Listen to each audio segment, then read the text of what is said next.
All Manipur Muslim Students Organization AMMSO has stated that the officers working in Council of Higher Secondary Education Manipur, COHSEM, has converted the office into their family office.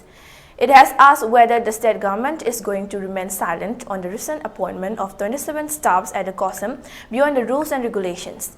A release issued by AMMSO has further expressed that the fate of COHSEM looms in total darkness now, with some officers of the council appointing staffs of their family members, turning it into a family office.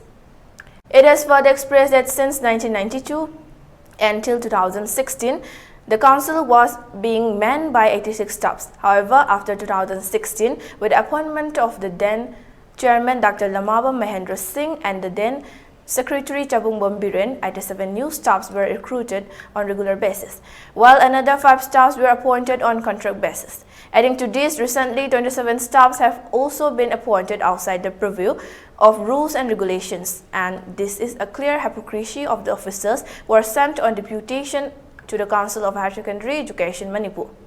AMMSO has thus urged the state authority to form a committee and to look into the various appointments which have been made during the chairmanship of certain persons.